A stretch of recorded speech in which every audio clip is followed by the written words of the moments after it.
sur mon ordi. Là, on enregistre. Donc oui, parce qu'on est là parce que je vois que Wappler, c'est un outil qui s'intéresse pas mal de monde. Il y a pas mal de gossip par rapport à Wappler. Et donc, c'est vraiment de voir qu'est-ce que c'est de se mettre sur Wappler et est-ce que ça vaut la peine pour quelqu'un qui regarde cette vidéo, est-ce que ça vaut la peine de se mettre sur Wappler et essayer de comprendre ou pas. Donc, je te laisse la main, Emma, présenter. Oui, donc on se retrouve du coup pour un podcast sur l'outil Wappler. Et du coup, j'avais plusieurs questions à te poser, notamment déjà, qu'est-ce que c'est cet outil et à quoi sert-il? Donc, pour expliquer vraiment les grandes lignes, les outils no-code aujourd'hui, c'est quasiment tous des outils qu'on utilise sur Internet, qui sont hosted. Donc, c'est des sociétés comme Bubble ou comme Webflow qui proposent un service où on construit l'appli sur leur site web, c'est hébergé chez eux, et puis peut-être avec certaines applis, on peut le télécharger à la fin, ou avec Bubble, on ne peut pas parce que télécharger le code, ça ne sert à rien parce que c'est vraiment quelque chose de précis sur Bubble. Donc, la plupart des outils no-code, c'est on vous épargne de toucher le code parce qu'on fait le hosting nous-mêmes, on fait l'hébergement nous-mêmes et donc vous n'avez que à utiliser notre site, mais à la fin, ne pas utiliser d'autres sites. Donc voilà.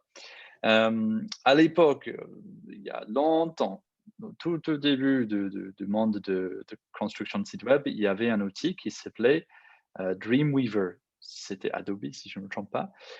Et Dreamweaver, c'est un outil logiciel. Donc, c'était quelque chose qui est sur l'ordi, qui permet à construire un site web. Et à l'époque, c'était avec du code. Il fallait coder avec HTML, CSS, JavaScript pour faire un site web. Mais à la fin, on pourrait déployer ce site en local sur l'ordinateur. Donc, ce n'était pas hosté chez quelqu'un, c'était hosté chez soi. Donc, c'est mon code hosté sur mon ordi, mon site web. Je peux donner accès à personne parce que c'est que chez moi, mais voilà. Donc, ça, c'est la façon typique de coder aussi, c'est de commencer avec le code sur son ordi et puis de le déployer sur un serveur après, quand on est sûr que ça fonctionne. Donc, cet outil Dreamweaver, c'est mort, on va dire. Mais il y avait des fans, des super fans de Dreamweaver qui continuaient à comment dire, à garder au cœur cet outil. Et donc, ils ont construit, il y a certains codeurs de cette super fan club qui ont construit l'outil Wappler. Et donc, c'est basé aux Pays-Bas, si je ne me trompe pas. Ça fait peut-être 1 an que j'ai entendu parler de Wappler, peut-être un an et demi. Ils sont maintenant sur version 4, donc ils ont bien avancé. Là, ils ont changé l'interface, ils ont changé l'éditeur, et ils ont fait un peu le travail que Bubble va faire maintenant qu'ils ont eu des subventions, des fonds d'investissement, mais ils ne pourraient pas changer l'éditeur si vite que ça. Là, Wappler, ils changent carrément l'éditeur, ils sont sur la version 4, donc c'est assez impressionnant.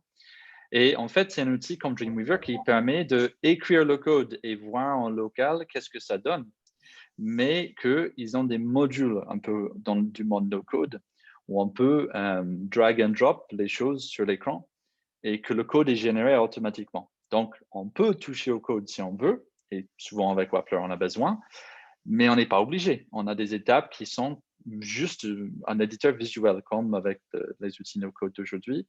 Donc, il y en a qui l'appellent un outil low-code, donc qui n'a pas besoin de beaucoup de code.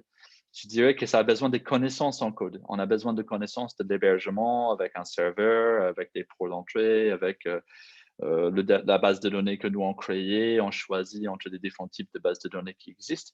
On a besoin des compétences de base en coding, mais moi, je ne suis pas codeur et j'arrive à comprendre les tutos qui expliquent les bases, qui expliquent qu'est-ce que c'est un serveur, comment mettre en place une base de données connectée à Wappler. Je commence à suivre un peu les tutos et je comprends. Donc, même si moi, je ne peux pas construire un site web de base HTML, CSS et JavaScript, j'ai assez de base de comprendre ce qu'ils disent et donc de jouer avec l'outil. Donc, c'est un outil à regarder, mais c'est un peu il faut comprendre que c'est un peu dans la même catégorie que Bubble, que c'est un outil qui prend beaucoup de temps à apprendre, donc ça va nécessiter beaucoup d'investissement. C'est pas comme Webflow ou Adalo où on peut l'apprendre dans une journée et puis devenir maître Webflow, maître Adalo dans une semaine. Ça va prendre probablement des années avant de devenir maître Wappler, comme maître Bubbler, ça prend 1 an ou 2 de devenir vraiment un maître. Donc, voilà où ça se trouve cet outil. Et on va explorer un peu son utilité et comment le mettre en place, je crois, aujourd'hui. Ok, d'accord. Et est-ce que c'est possible que tu nous présentes rapidement l'outil, voir comment ça marche et voir si c'est intuitif, tout ça? Avec grand plaisir. Je vais Super. mettre sur Do Not Disturb. Si je Ok. peux juste Bah préciser oui, quelque chose. vas-y, En fait, Johan. sur l'histoire de Wappler, Dreamweaver, c'est un outil qui existe encore, hein, qui est encore commercialisé par Adobe, qui est toujours dans le même esprit de what you see is what you get, comme depuis le début. Ils ont toujours une communauté, c'est assez étonnant, mais il y a toujours des gens qui l'utilisent. Et en fait, Wappler, les fondateurs sont des gens qui ont quasiment, je pense, 20 ans d'expérience de création de plugins pour Dreamweaver. Donc, en fait, eux, ce qu'ils proposaient sur Dreamweaver, c'était des plugins qui te permettaient de faire ce que fait un Bubble avec une base de données, des workflows, connect, etc. Mais pour Dreamweaver. Et ce que j'ai cru comprendre, c'est que Adobe, bon, Dreamweaver, c'est plus du tout leur priorité. Bon, les relations n'avaient pas l'air d'être extraordinaires. Donc, ils se sont dit, bah, on va monter notre propre outil. Et donc, c'est pour ça qu'ils itèrent assez vite. C'est qu'ils ont beaucoup de briques qu'ils avaient déjà développées pour Dreamweaver. Euh, donc, il y a beaucoup de plugins qui vendent encore, je crois que la boîte s'appelle DMX ou quelque chose comme ça. Et ils continuent à vendre des plugins, des extensions pour Dreamweaver. Donc, en fait, ils avaient au départ beaucoup de briques et entre guillemets, ils font du Wappler pour Dreamweaver depuis 20 ans, quoi. 15, non, 20 ans, je pense. Ouais. C'est peut-être comparable à comment Bubble a fait générer la société Canvas, Air Canvas, ou non, c'est pas Air Canvas, qu'est-ce que j'ai dit? Cette société qui a construit au-dessus de Bubble un module, comme tu viens de dire. Ouais, comme AirDev. Ouais. AirDev, c'est ça, excusez, Air Canvas. C'est Ouais. AirDev et c'est le Canvas, c'est le AirDev. Ouais, ok. C'est un peu comme AirDev, exactement. Donc, c'est intéressant, comme tu dis, que ça existe toujours. Je me suis pas posé la question parce que je posais Dreamweaver, c'est un truc des années 90. Mais ouais, voilà. Comme tu dis, sans rentrer dans les détails, Adobe, ça se voit que là, maintenant, ils ont plein de logiciels. Ils poussent ce Creative Cloud, en fait. Donc là, on s'inscrit au Creative Cloud, on a accès à quasiment tous les logiciels du monde. Donc, c'est vrai que peut-être Dreamweaver, ça fait juste un petit livre dans la bibliothèque de Adobe, ils s'en fichent un peu, comme tu dis. Mais au moins, Wappler, ils ont bien avancé en termes de modèle économique, et comme s'ils avaient beaucoup de briques, beaucoup de modules au début, ça se voit en fait. On va voir l'outil tout à l'heure et ça se voit qu'ils ont beaucoup de briques. Donc, c'est excellent. Et voilà, ça fait plaisir d'entendre plus sur l'histoire de Adobe. Donc, tout d'abord, pour rentrer dans le sujet, Wappler, on ne peut même pas jouer sans abonnement. On a 14 jours gratuits et puis il faut payer. Donc, soit on est toute seule et on utilise comme auto-entreprise. Bon, on prend le Pro. Le Pro, c'est le meilleur, de mon avis. Tu peux faire plus de choses avec. Ça te donne tous les briques. Donc, mieux commencer avec ça. Et on peut arrêter à tout moment. Donc, si on fait le monthly, on arrête à tout moment, c'est pas grave. Mais voilà, il faut payer. Moi, je suis dans le cas des companies, comme je veux utiliser ça avec des gens à l'interne. Donc, je fais plus haut, mais ça, c'est genre, si on veut, je crois que c'est juste au niveau license, il faut utiliser ça si on va déployer des choses comme une agence, c'est pas juste comme un freelance. Il faut prendre ça, mais voilà, donc j'ai le Wappler Pro. Donc, c'est payant, il faut payer, mais après, on télécharge et on se retrouve ici avec l'éditeur Wappler. Donc, c'est un logiciel qui se met sur l'ordi, qui se connecte a priori quand on le met en place à Docker. Donc, c'est plus facile, on va dire, à déployer des choses à Docker et les voir en live très vite et voir comment ça va fonctionner la base de données et tout, sans toucher à son console d'ordinateur pour mettre en place des bases de données et configurer des choses comme ça. Donc, Docker, c'est un logiciel qui est gratuit. Il y a des versions payantes, vous pouvez télécharger. mettre en place, avoir un compte et puis le laisser de côté. Parce qu'en fait, ça s'appelle un container, donc c'est un monde en soi où on peut déployer des choses comme c'est un serveur web et déployer la base de données, déployer tous les fichiers et voir qu'est-ce que ça donne comme site web dans le navigateur. Donc, c'est très utile. Et l'avantage, c'est que moi, je ne connais pas Docker, mais c'était Wappler qui me disait d'utiliser Docker parce que ça se déploie automatiquement. En fait, ça se connecte automatiquement. C'était quoi le system check qui me disait ça? Donc, il y a Docker et pour les Mac aussi, vous allez voir dans les tutos, mais il y a aussi un système qui s'appelle Homebrew. Donc, il faut installer Homebrew. Regardez sur Internet, hein, c'est vite expliqué, mais c'est les deux choses qu'il faut avoir, que ça fonctionne bien. Donc, l'interface où on se trouve, c'est le site web. Donc, on a un site web. Là, c'est une maquette que j'avais. Je vais cacher ce barreau parce que ça m'énerve. OK.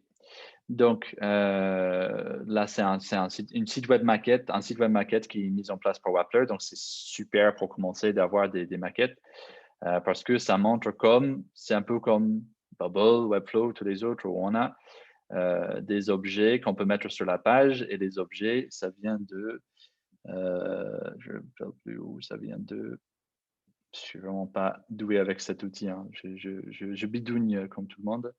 Bon, est-ce que ah oui, c'est Add New Component, voilà. J'allais dire, je remets de moi, mais c'est bon, c'est bon. Add New Component. Donc là, on commence à voir les briques qu'ils ont. Donc, ils ont des briques contenues où c'est des tables, c'est des images, c'est toutes les choses qu'on reconnaît de l'éditeur de Bubble, mais avec plus de choses. Donc, des icônes font awesome, ça aussi, on a avec Bubble. Voilà, beaucoup de briques de texte qu'on peut tirer. Donc, on va faire un heading, par exemple. Tac, ça ajoute. Donc, on peut l'ajouter soit ici, dans ce qu'on va. On comprend cette interface peut-être de Chrome Inspector, si on a déjà travaillé un peu avec ça, de voir le body, les divs qui sont là-dedans, tous les containers et tous les éléments qui sont dans les containers qu'on peut dévoiler, voir qu'est-ce que ça donne. Voilà. Donc, on peut cibler quelque chose sur la page pour voir. Ou sinon, on peut cliquer directement dans le site et ajouter quelque chose juste en faisant le bouton up ou down là qui fait ajouter quelque chose en haut et en bas. Donc peut-être un row, un container, comme on veut. C'est basé, là l'exemple que je donne, c'est basé sur Bootstrap, parce que c'est le package que j'avais utilisé, Bootstrap. Mais ils ont plusieurs packages pour commencer une appli qui donne des éléments spécifiques, comme Cordova par exemple. Dans Cordova, ça va vous aider à créer un appli mobile qui est containerisé dans un genre de navigateur en fait, mais c'est un navigateur sans bouton, sans rien. Donc, ça permet à déployer des applis qui sont en fait des sites web très vite sur un portable avec des fonctionnalités qui s'interfacent avec le portable. Donc, on peut interfacer Cordova avec le caméra de portable, avec peut-être même des fichiers à l'interne. C'est un peu compliqué, mais voilà, on peut regarder ça. Les autres, je ne connais pas trop. Donc, on reste sur Bootstrap. Bootstrap, c'est les règles de mise en page d'une page Internet. De quasiment tous les pages. Si on commence une page WordPress aujourd'hui, c'est basé sur Bootstrap. Donc, c'est tous les différents éléments qui sont déjà dans ce système, qui sont universels au site web Internet ou au navigateur, qu'on peut piocher et utiliser des headers, des bodies, des boutons, des rows, des colonnes. Tout ça, c'est des choses qui viennent de Bootstrap. Quand on fait une colonne et une deuxième colonne, ah non, c'est pas dans le colonne que je voulais faire ça. Ah oui, il fallait. Qu'est-ce que j'avais fait l'autre jour? Comment je duplique? Dupliquer. Faire ça. Non, colonne. Ah, c'était là peut-être? Non.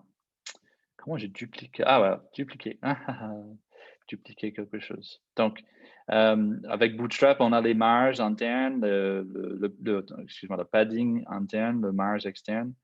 C'est l'inverse, hein. C'est margin à l'interne et padding externe, je ne reconnais jamais. Hop, voilà, margin et padding. Et voilà, on tire des choses, on crée des espaces. Là, maintenant, on a beaucoup de... C'est margin ou padding? Je suis vraiment nul en tout ce qui est HTML. Voilà, comme quelqu'un qui connaît rien en code peut bidouiller avec cet outil. juste en faisant des tutos. Mais il fallait des tutos, même pour avoir ce que je montre là, qui sont des choses vraiment de base de cet outil. Je suivais des tutos. Il y a des tutos, il y a un super site, Unique Ideas. En fait, c'est là où je ne vais pas le montrer parce que je vais être puni. Mais Unique Ideas, il faut y aller pour regarder leur cours Wappler Getting Started. Ça, il y a des vidéos, ils sont hyper utiles et ça aide à se mettre sur l'outil. Donc, je vivement recommandé, mais seulement si vous comprenez l'anglais, bien sûr, il n'y a pas de cours en français pour le moment. Et voilà, dans les colonnes, on peut ajouter des boutons, des formulaires, des texturier, checkbox, etc. Donc, c'est comme Bubble, mais on peut voir que c'est pas comme Bubble dans le sens où on peut pas mettre les objets n'importe comment sur la page. On n'a pas le droit de sortir de Bootstrap, de sortir de cette idée de faire des rangs et des colonnes et que tous les éléments, ils ont leur marge. Bubble, il fait ça automatiquement. On met quelque chose sur la page, Bubble, il calcule automatiquement les choses, que les marges et les paddings, etc., basés sur nos paramètres. Donc, on va dire que ça, c'est peut-être Wappler, c'est plus facile à ce niveau, sur ce niveau de faire responsive. Ça va être plus facile de faire des choses plus grandes, plus petites, mobiles. Et même le fait qu'on peut changer la taille directement ici. C'est comme avec Bubble, on fusionne le responsive editor et le editor normal, qu'on peut faire le responsive au même temps que d'ajouter et de configurer des éléments. Donc ça, c'est très sympa.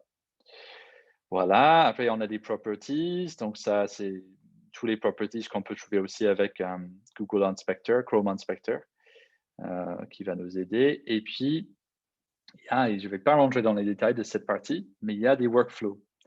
Mais les workflows et la base de données, c'est bien plus compliqué que Bubble. Là, on est sur quelque chose où on a une vraie base de données. Et quand je dis vrai, je veux dire, comment je fais pour ajouter à une base de données? Voilà, donc une vraie base de données, ça va être MySQL, MariaDB. Attends, qu'est-ce que je veux faire là? Postgre, SQLite, Microsoft SQL. Donc, on a le choix entre les vraies bases de données qui existent, les vrais modèles mainstream de bases de données qui existent. Et ça, il faut savoir le configurer, il faut savoir le mettre en place.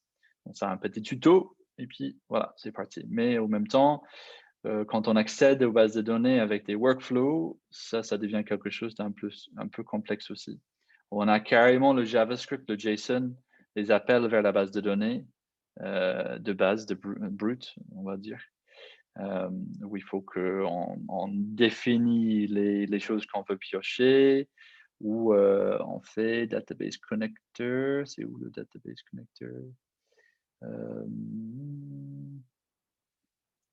Voilà, database query, par exemple. Oh, mais ça s'annonce bien. C'est vraiment... quand on bidouille, on sent vraiment qu'on n'a pas de tout l'habitude de faire du code. Voilà. Donc, un query qui va dans la base de données, qui a un type de query et qui utilise carrément des bouts de JavaScript. Donc, ça, c'est vraiment des demandes, si je ne me trompe pas, qui sont dans les JavaScript API, données à get, post, etc., une base de données. Donc voilà, moi je comprends rien, donc je ne vais rien dire là-dessus. Mais vous voyez comme ça peut être compliqué. On peut voir la base de données, voir ce que ça donne, notre query, select quelque chose, blablabla. Donc peut-être il faut prendre carrément des cours de base de Postgre. Il faut savoir comment ça fonctionne une base de données Postgre, comment on interagit avec, comment on fait des demandes, des queries, pour après construire des workflows. Parce que si on veut faire les étapes workflow comme avec Bubble, il faut à chaque fois configurer. Donc il y a beaucoup plus de configuration à faire parce que imaginons que Bubble, les workflow steps, on pourrait toucher le code derrière. Ça va faire hyper peur. Moi, j'ai peur même d'y penser. Mais Wappler, c'est ça. On a des workflow steps, mais il faut qu'on touche un peu au code pour compléter les champs qu'il existe dans l'éditeur visuel. Et voilà, donc c'est peut-être ça qui fait beaucoup peur avec Wappler. Mais si on arrive à comprendre, c'est hyper sympa, le Theme Manager. Il y a des choses vraiment, vraiment sympas où on peut faire des sites, donc des sites comme on fait avec Bubble, pas peut-être au niveau de complexité tout de suite, mais si on joue avec cet outil pendant des années, j'imagine qu'on peut s'en sortir avec à peu près les mêmes manipulations qu'on fait avec Bubble. Parce que les étapes qu'on utilise il y a des OAuth connectors, il y a des API, il y a des Amazon S3, comme Jérôme a dit, ils ont mis beaucoup de modules en place. Ils ont 309 appels API à Stripe. C'est beau, ça. Ils ont carrément codé tous les docs API de Stripe en Wappler. Et donc, c'est vraiment beau ce qu'ils ont fait. Donc, moi, je suis hyper impressionné et j'aimerais vraiment piocher dans cet outil. Ça semble pour le moment, c'est vraiment quelque chose de très niche. Une petite communauté qui sont très proches et très soudées, mais que c'est pas ouvert au grand public, c'est pas au niveau de Bubble. C'est peut-être au niveau de Bubble comme il était il y a 5-6 ans, où il y avait toute petite communauté de forums qui commençait à se mettre en place, qui était vraiment bien et fort. Et là, on voit des super applis qui sortent de Wappler. Des dashboards et des choses comme ça, parce que j'avais vu l'autre jour, par exemple, quelqu'un qui mettait en place un dashboard. Est-ce que je vais arriver de le trouver? Forum.wappler. C'est pas ça. Qu'est-ce que c'est le forum Wappler? Community.wappler. C'est même pas forum, c'est community. C'est si fort, Wappler, qu'ils s'appellent même pas forum, ils appellent ça community. C'était peut-être ça. Voilà, donc ça, c'était quelque chose créé avec Wappler. Et c'était en fait à la base, donc ça semble vraiment compliqué ce qu'il a fait. Ça semble énorme comment il a fait ça avec c'est pas avec un bootstrap. En fait, il l'a utilisé.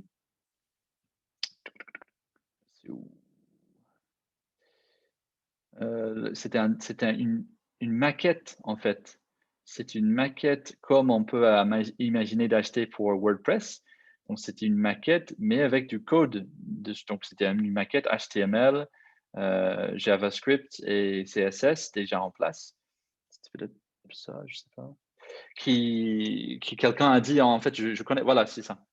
Donc c'était HTML, Laravel. En fait, même si on ne comprend pas qu'est-ce que c'est une dashboard qui est construite avec du code qu'on peut importer à Wappler et que Wappler comprend. C'est ça l'avantage, c'est qu'il comprend le code. Donc, il comprend l'HTML et tout ce qui est mis en place. Et on peut, après, avec des modifs, on peut utiliser le framework, le cadrage de Wappler avec cette jolie maquette. Donc, même si on commence à comprendre les bases, on peut faire un peu comme Bubble. On commence avec une maquette et ça nous facilite la vie parce qu'on voit comme quelqu'un d'autre a codé et peut-être on va même apprendre les bases de coder à travers des maquettes et des exemples comme ça. Donc, je conseille fortement d'aller dans la communauté, regarder les exemples qui sont faits et essayer de peut-être imiter même des exemples qui étaient faits avec Wappler. Je vais essayer de faire ça, mais ça va demander beaucoup d'investissement, donc je ne m'y mets pas pour le moment, mais ça va arriver. Donc voilà, Wappler, les bases, on a fait un grand tour. Désolé, ça a pris beaucoup de temps. À toi, Emma. D'accord, parfait. Et du coup, je ne sais pas si Jérôme veut parler, si Jérôme a des commentaires à faire sur la présentation de Richard, dites-nous. Que je suis nul avec Wappler, tu peux le dire. Non, Je disais non. oui, je suis au début, j'ai 2 mois d'expérience. Bah là, je ne sais même pas supprimer des éléments. Hein. C'est grave. Non, en fait, ce qui au départ paraît comme des contraintes, sur la durée, je pense, sont des vrais bénéfices de Wappler, dans le sens où toutes les technologies qui sont utilisées sont des technologies que tu retrouves dans beaucoup de stacks. Donc, tu as à la fois d'un côté Bootstrap, par exemple, et après sur tout ce qui est base de données, back-end, ils utilisent des choses qui sont des choses comme Node.js. Tu as le choix de la base de données que tu veux utiliser, etc. Donc, en fait, ce que tu te rends compte, c'est qu'il y a beaucoup de questions quand tu fais sur Wappler, où peut-être 80% des réponses, tu vas les trouver sur Google et non pas dans la communauté Wappler. Ah oui, carrément. Parce qu'une fois que tu as compris l'outil avec Bootstrap, les problèmes que tu vas avoir pour rendre ton appli responsive, etc., c'est des problèmes de Bootstrap, donc tu vas aller voir la documentation Bootstrap. Après, ce que tu as montré sur les bases de données, au final, c'est beaucoup plus simple et tu touches pour pour la grande majorité des utilisations, tu n'as pas à toucher au code en fait. Et c'est un peu les grandes discussions qu'il y a sur Wappler dans la communauté en ce moment. C'est que tu as leur fonds de commerce, c'est des gens qui ont des profils de développeurs. Donc, qui, eux, poussent les fondateurs à rajouter beaucoup de fonctionnalités et veulent et sont pas très branchés user experience parce qu'ils comprennent et ils savent coder. Donc, même si visuellement, c'est pas trop simple ou que c'est un peu tordu pour faire quelque chose, ils vont être contents à partir du moment où ils ont la fonctionnalité parce qu'ils vont pouvoir ouvrir un éditeur de code et faire leur truc par-dessus. Ouais. Et en même temps, tu as de plus en plus de gens qui viennent de Bubble. Tu as même dans le forum, dans la communauté, une partie entière sur les gens qui ont fait une migration de Bubble vers Wappler. Super. Et ces gens-là, eux, poussent plus pour rajouter, entre guillemets, la couche Bubble.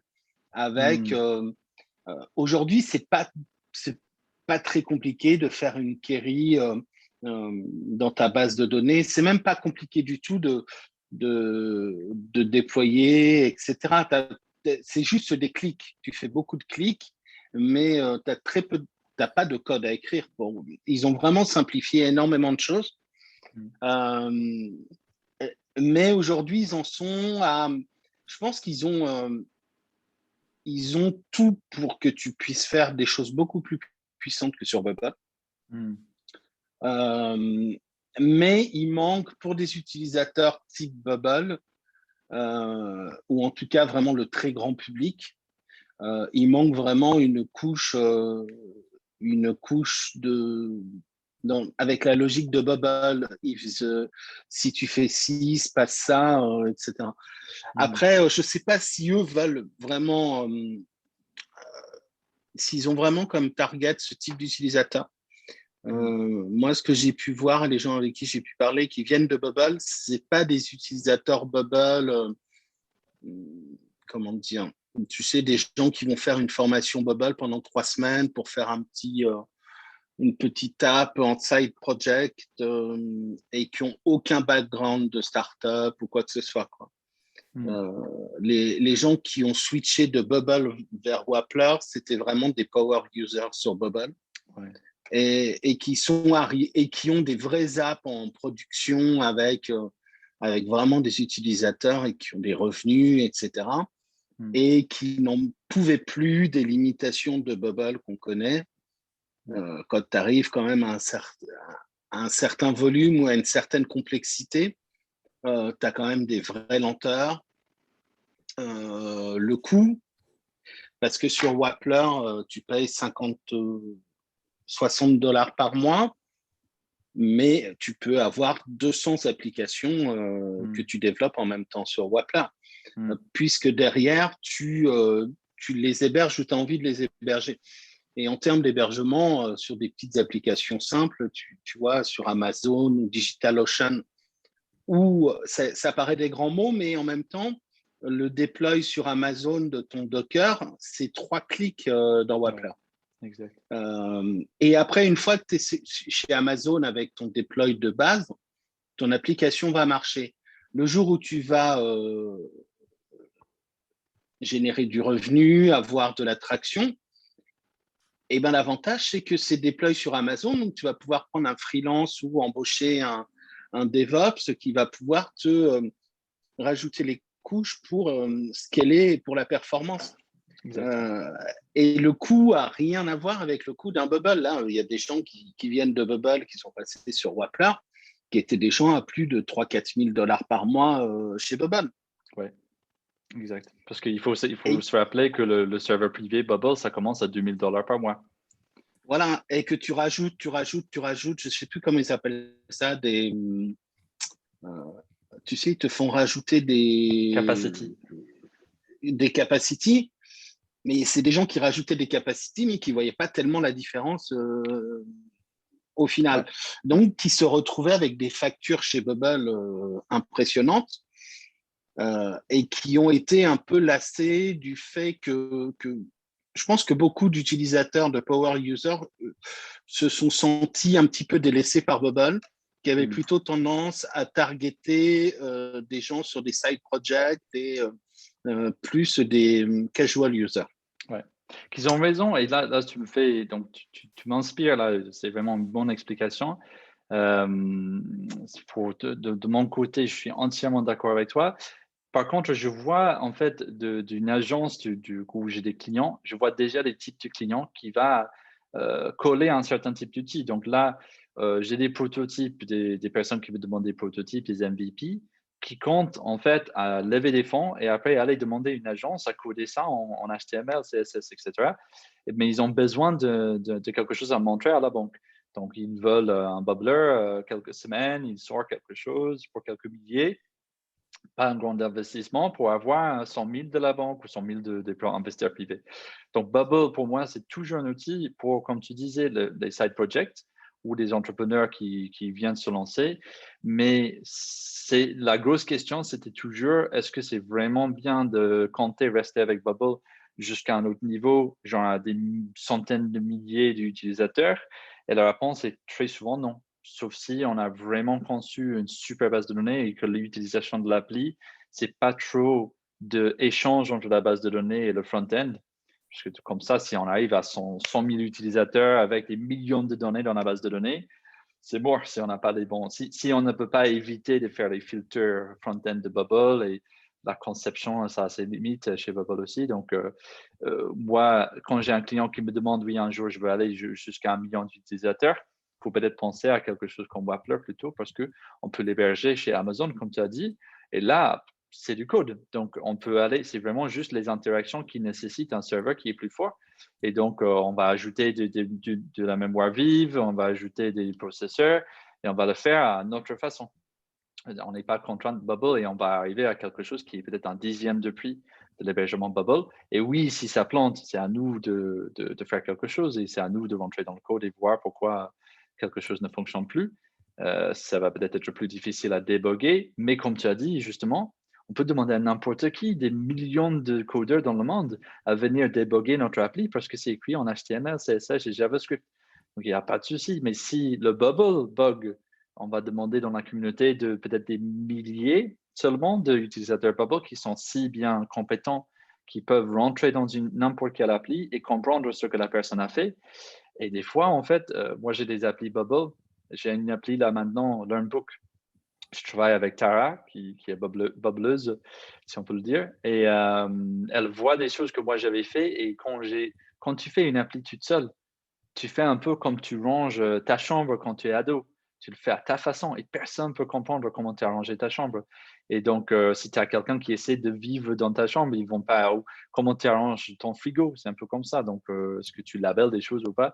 Donc, moi, je suis vraiment désorganisé avec Bubble et donc elle rentre dedans et elle tire les cheveux parce qu'elle ne peut pas savoir pourquoi j'ai nommé ça, pourquoi là c'est différent et c'est pas nommé de la même façon. Et là, les workflows, qu'est-ce que ça fait? Pourquoi ce champ, ça semble qu'il fait rien et il apparaît nulle part. Donc, c'est vraiment difficile pour elle. Par contre, si on fait un projet Wappler, OK, on va le faire peut-être toute seule. Mais comme tu as dit, à un moment, on va embaucher quelqu'un à nous aider avec, et ça serait un codeur, codeuse. Donc, même s'il faut le remplacer, même s'il faut augmenter l'équipe, il n'y a pas de souci parce qu'on va utiliser les règles de coding, le Ouais. GitHub et tout ça pour publier. Et tu peux utiliser Wappler sans avoir d'abonnement Wappler. Oui. C'est-à-dire que une fois que, bon, je pense que la grande majorité des utilisateurs continuent à avoir un abonnement Wappler parce que le coût est quand même pas, c'est sincèrement pas trop cher, quoi. Non. Et même si tu scales, même pour une équipe, j'ai pas regardé les prix des agences, mais c'est pas très cher. Mais la réalité, c'est que tu arrêtes ton activité ou tu passes à autre chose ou tu n'utilises plus Wappler, les applications que tu as vendues à tes clients, elles continuent à tourner même sans compte Wappler parce que c'est pas des applications, c'est pas, il n'y a pas de locked-in, ce qui est un autre souci, oui et non, mais ce qui est un autre souci de la grande majorité des outils no-code, c'est que si demain ton client qui est chez Bubble avec une appli super complexe me dit bon, moi j'en ai marre de Bubble, je vais passer à autre chose, il faut qu'il recommence from scratch. Ouais, Bubble exactement. va aider les développeurs à avoir la logique, etc. Nécessairement, mais ils vont devoir faire un copier-coller de ce qu'il y a dans Bubble. Après, ce que tu disais sur les vitesses de développement, moi, c'était ma vraie question au départ. C'était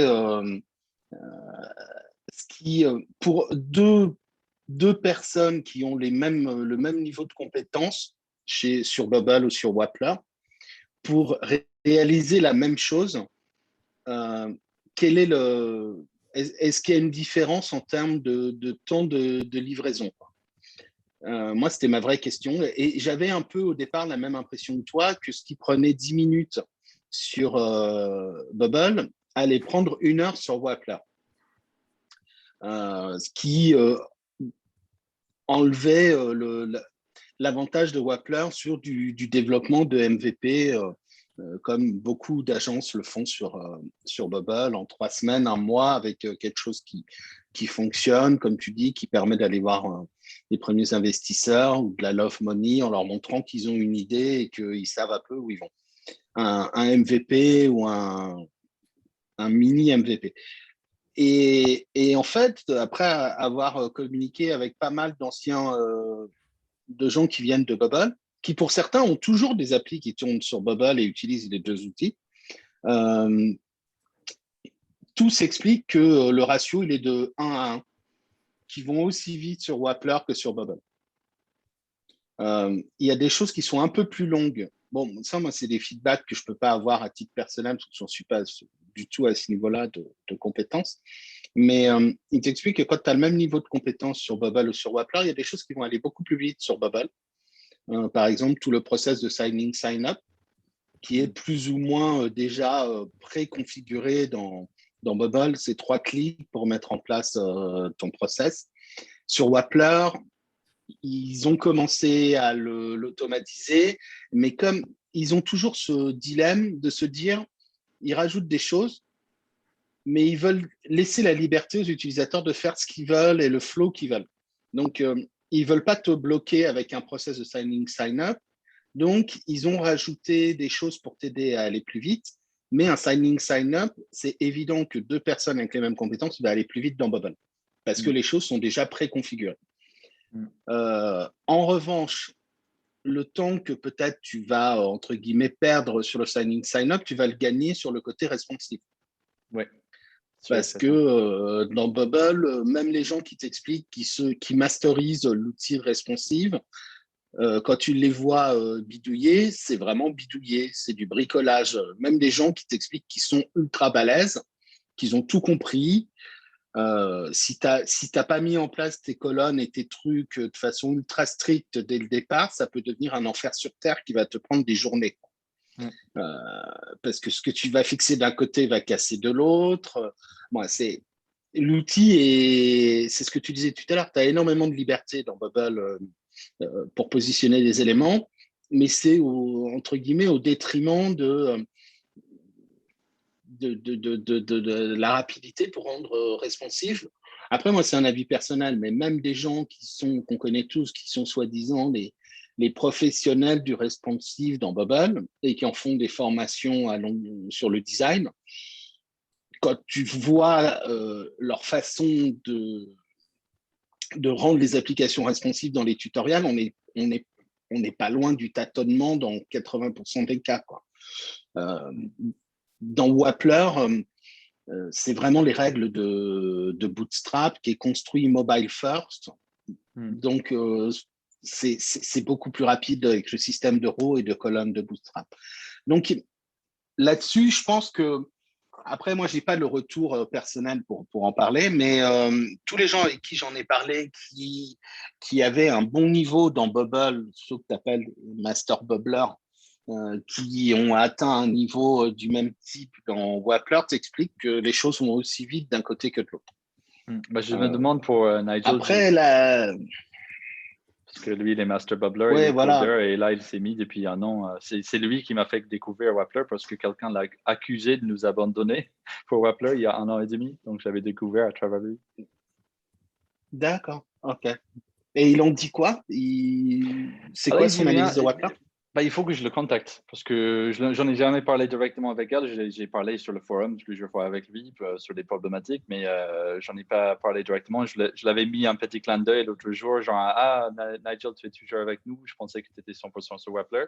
Il disait non, je suis toujours là en train de casser Bubble. Donc ouais, je vais peut-être en parler avec lui. Ça peut être intéressant. Mais justement, je suis entièrement d'accord avec tout ce que tu dis.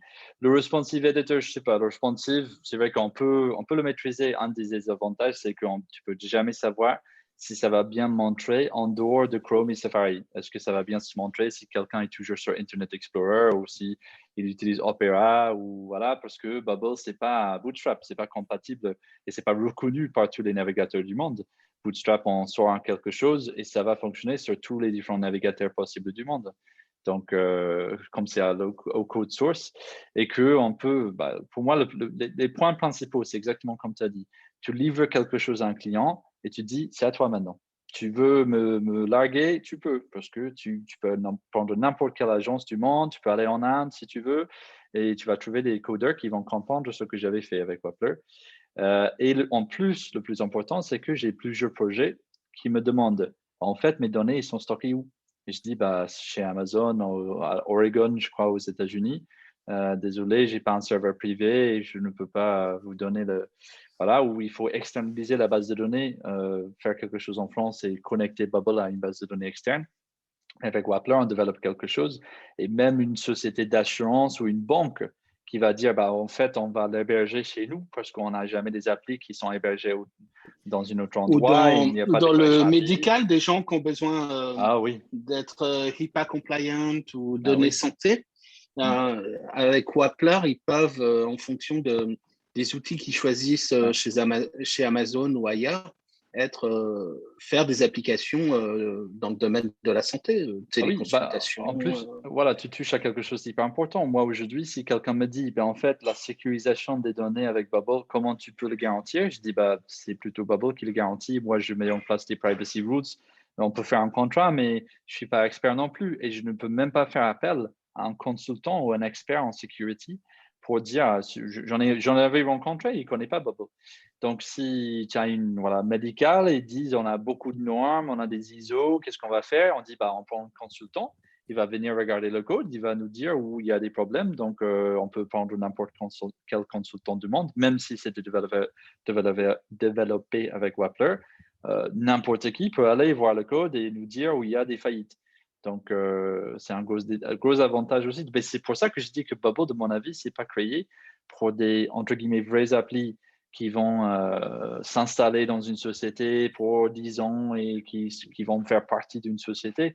C'est plutôt quelque chose codé dans Wappler qui va toujours faire beaucoup moins de coûts qu'une agence qui développe en code pur, qui va mettre une équipe de 5 personnes dessus pour coder juste le MVP et que ça va coûter 50, 100 000 euros. J'imagine avec Wappler, comme tu dis, si on a le niveau qu'on en a avec Bubble, on peut s'y mettre et on peut créer des choses très vite, peut-être avec Wappler, à un cinquième ou dixième du prix d'une agence classique, mais qui fonctionne aussi bien parce que c'est du code et une agence classique peut le reprendre aussi, elle veut. Donc, tout à fait. Il y a plein de. Je réfléchis à plein de choses, mais je suis je suis au cœur. Je suis un super fan de Bubble. Donc, je ne vais jamais quitter Bubble. J'adore Bubble. Je maîtrise Bubble. Donc, je vais rester avec Bubble pour la vie. Et comme ils ont levé des fonds, là, 100 millions, 100 millions, ça veut dire qu'ils vont rester là pour longtemps. Donc, ça va toujours être l'outil no-code des entrepreneurs.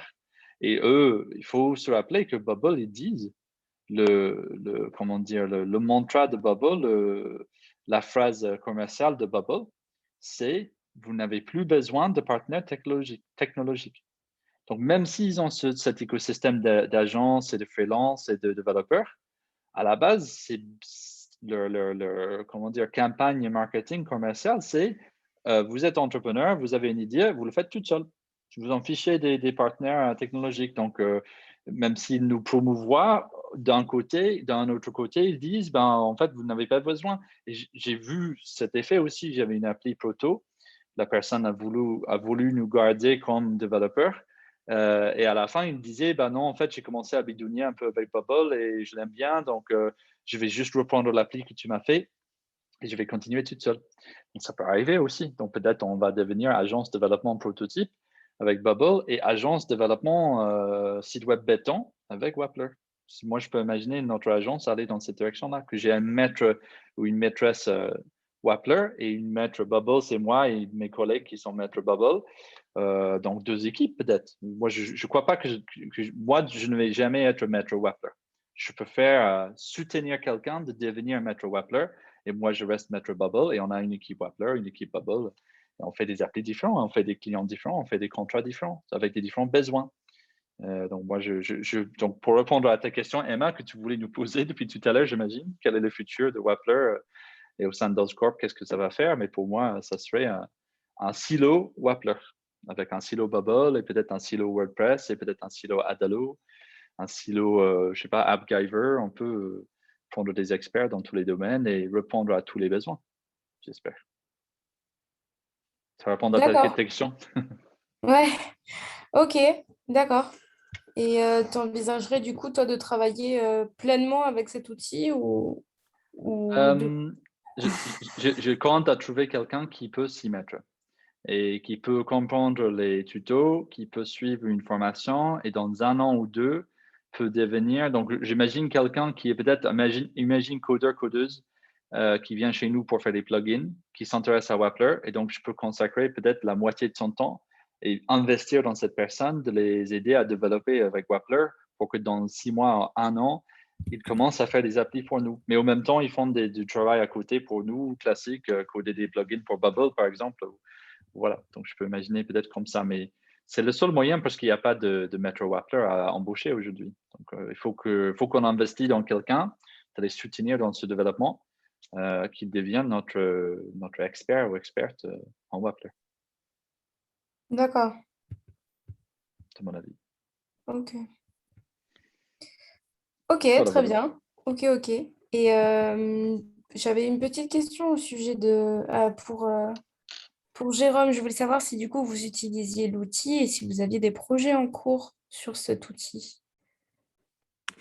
Non, moi, pour l'instant, je dirais pas que je m'amuse, mais je, je passe pas, je suis pas à plein temps dessus, mais, euh, mais je pense que c'est quelque chose que j'ai dans le coin de la tête. Et aujourd'hui, après la levée de fonds de Bubble, va peut-être changer pas mal de choses chez eux. Mais, euh, mais pour les projets que je pourrais avoir en tête, je suis pas du tout confiant de les faire sur Bubble aujourd'hui, en fait. Euh, Parce que le système de... Après, c'est très personnel, mais moi, le système de locked-in ne me plaît pas du tout. C'est vraiment un vrai deal. C'est vraiment quelque chose qui est ultra bloquant. Je suis Et, d'accord et, avec toi. euh, et la façon dont... Après, les choses vont peut-être évoluer maintenant avec cette deuxième levée de fonds chez eux. Mais il y a plusieurs choses quand même chez Bubble ces derniers temps qui ont allumé des petits warnings sur des changements de politique tarifaire. Je ne sais plus quand est-ce que Mm. c'était, l'an passé, je crois. Mm. Donc, c'est-à-dire que avec ces systèmes de lock-in, demain, Bubble dit, bon, bah, maintenant, c'est $500 par client. Et ben, ce sera $500 par client et tu n'as pas le choix parce que tout tourne chez eux, quoi. Donc, moi, il y a ce côté-là qui sincèrement, m'embête un peu. Et je pense que la deuxième chose, et c'est ce dont on parlait, euh, c'est que si tu travailles avec des gros corporates, je pense que Bubble va leur convenir pour des applications métiers en interne sur des Mm. équipes, tester des petits MVP, l'équivalent d'un Figma animé, quoi, pour résumer. Exact. Mais dès qu'ils vont venir te voir en te disant, bon, alors on veut développer ci, ça, ils vont t'envoyer la compliance. Et là, ça ne va plus passer du tout sur des corporates. Moi, je serais vraiment très curieux de savoir quel type de gros corporate travaille avec des applications publiques Ou, sur Bubble. ou sinon que le corporate dit, bah là, l'appli qu'on a développée en interne, on aimerait bien l'utiliser face aux clients. Et là, ils vont avoir peur de lancer quelque chose qui n'est pas, qui est aux États-Unis, Exactement. pas sûr. Je ne sais pas si ça va marcher sur tous les navigateurs. Donc, ouais. Mm. Plus s'ils te demandent l'équivalent d'un audit technique, t'es quand même, Bubble a été super transparent à une époque et quand même les remontées de pas mal de gens, c'est qu'ils le sont de moins en moins. Alors peut-être qu'ils vont le redevenir, euh, mais bon, après, Bubble, c'est un outil qui est génial, mais il y a des choses, il y a eu des petits warnings comme le changement sur l'interface et sur le responsive. La roadmap, ça devait être l'an passé, après en début d'année, maintenant cet été. Personne ne sait vraiment. Les roadmaps sont plus publics, alors que vous avez des roadmaps publics. Euh, Bon, après, moi, je sais pas. J'espère que Bubble sera capable et ils en sont super conscients, sera capable avec les investissements qu'ils ont eus, les équipes qui vont pouvoir recruter, etc., comment dire, d'améliorer les points de friction qu'on connaît tous, qui sont connus. Après, c'est ni une critique, c'est des choses tu vis avec ou tu vis pas avec, quoi. Tu le sais quand tu utilises les outils. Chaque outil a ses plus et ses moins. La vraie question, c'est est-ce que la façon dont Bubble a été développé depuis le départ, toutes les couches successives dans le développement, même en ayant les moyens et les équipes, est-ce que la fondation va leur permettre d'aller où ils veulent aller? Et c'est les vraies discussions que tu as en ce moment sur le fait que l'outil a peut-être été développé dès le départ de telle façon et à itérer dans tous les sens avec un millefeuille qui fait que ce qu'ils veulent faire sera peut-être pas possible aujourd'hui, quoi. Sans un gros refactoring. Je te partage un peu mon expérience de insider information, comme je suis agence dans l'écosystème Bubble. C'est juste mon avis de comment je vois, comme je suis un business owner aussi, et je suis chef d'entreprise, je vois un peu comment ils font. C'est sûr et certain que, donc il y a deux choses qui me disent que c'est sûr et certain qu'ils veulent aller vers les serveurs privés pour tout le monde. Ils veulent que tout le monde arrive à avoir un serveur privé. Qu'on commence avec 2000 et que tout le monde qui utilise Bubble vraiment, ils ont un abonnement à 2000 par mois. Et donc, je vois ça avec les applis. Les applis fonctionnent mieux si on est sur serveur privé. Ça, c'est toujours le cas. Les interactions avec la base de données, c'est toujours plus vite. Parce qu'on n'est pas sur le serveur partagé, donc on s'en fiche de bandwidth, etc. Et l'autre cas, c'est pour moi, comme agence Bubble, pour réussir comme agence Bubble, j'ai besoin d'avoir un serveur privé pour notre agence, pour développer des applis pour mes clients et revendre, en fait. Je vais devenir revendeur d'hébergement Bubble. Moi, je vais payer 2000 par mois et je vais avoir les abonnements. Je vais faire pour un client, voilà, on va développer ton prototype, ça va prendre 6 mois. Je vais te vendre l'hébergement à 100 € par mois, par exemple. Donc, je vais faire le une même marge. Le même modèle qu'à une époque, quand tu n'avais pas accès au cloud, etc., où les agences avaient des serveurs et te vendaient de l'hébergement sur leur serveur quand ils te faisaient une appli ou un site. Ouais, mais regarde ce qui se passe en France cette année. L'année dernière, il y avait tout le monde qui commençait à être Bubbler. Donc là, sur LinkedIn, si tu regardes tout le monde qui est développeuse Bubble aujourd'hui, 99%, c'est des personnes qui ont commencé leur formation Bubble l'année dernière. Donc là, on arrive en cette année avec la première vague de Bubbleuses qui sont bien formés et bien compétents.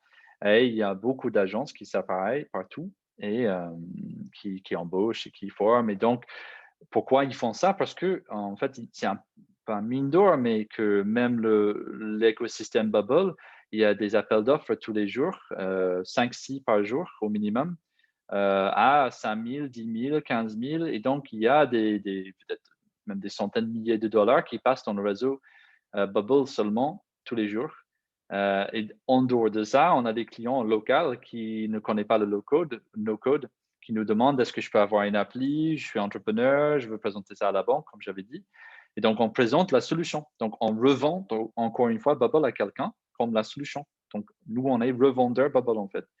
Et c'est bien parce qu'on fait notre vie avec ça. Moi, je ne me plains pas de tout. Moi, c'est bien. J'ai fait mon business un peu sur ce principe-là.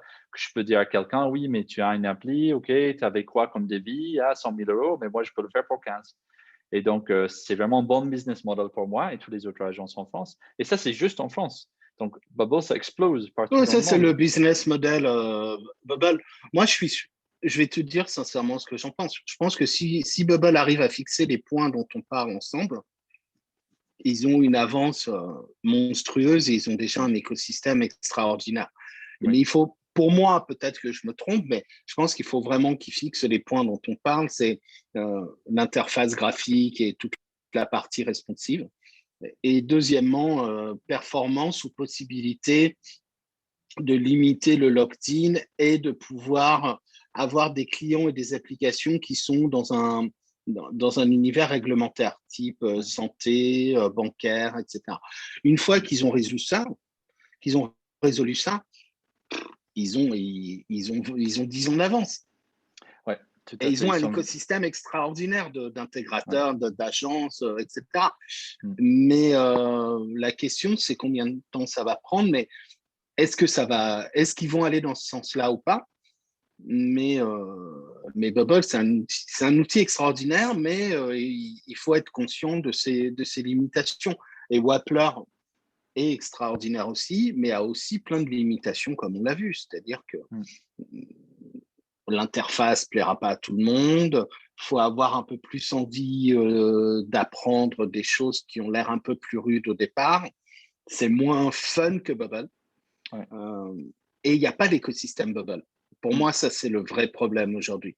C'est que, comme tu le dis, sur Wappler, à part la communauté, mais si tu regardes bien sur leur site, c'est toujours les 20 mêmes personnes qui commentent et qui répondent. L'équipe, c'est que 3 personnes quand même chez Wappler, ce qui est hallucinant quand tu vois la vitesse où tous les jeudis, ils sortent des nouvelles features plutôt balèzes, quoi. Ouais. Mais il n'y a pas d'écosystème, c'est-à-dire que tu vois, tu as parlé de ce site, je sais plus comment il s'appelle, Unique Ideas. Bon, c'est un utilisateur power user de Wappler qui l'a créé. Mais il y a un deuxième problème avec Wappler. Pour moi, c'est quand même vraiment la documentation. Aujourd'hui, c'est très compliqué de s'y retrouver. Et en plus de ce problème de documentation, ils itèrent tellement vite que la documentation d'il y a 6 mois n'est plus bonne aujourd'hui. Même si tu regardes Unique Ideas dont tu parlais, il précise bien que ce qu'il a fait, je ne sais pas, il a dû faire ça au mois de février, c'est plus valable aujourd'hui parce qu'on est passé à la version 4. Bon, après, si tu regardes un peu, tu vas comprendre les logiques, etc. Mais c'est pas smooth. L'expérience, il manque vraiment une communauté, il manque vraiment de documentation, il manque de tutoriels, etc. Et c'est ce qu'on disait, tu as dans la communauté Wappler les historiques qui, eux, ne veulent pas, il y a des conversations ces jours-ci, eux ne veulent pas que les développeurs arrêtent de release des nouvelles features pour passer du temps sur de la documentation parce qu'ils disent qu'ils n'en ont pas besoin. Et tu as les nouveaux arrivants, etc., qui eux disent, bon les gars, l'outil il est génial, mais là il est temps de faire des gros how-to, comment construire un Twitter. Bon, ce genre de trucs sont un mix de marketing et d'apprentissage. Et donc ils sont tiraillés entre ces deux communautés. Et ils ont leurs défis, comme Bubble a ses défis. Moi, j'espère une chose, c'est que Wappler,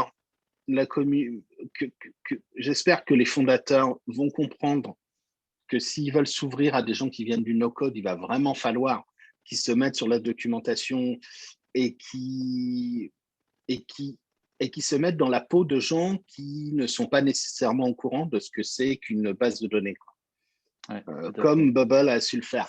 Et eux viennent quand même d'un domaine ultra... C'est des devs, c'est pas des gens qui viennent du produit ou quoi.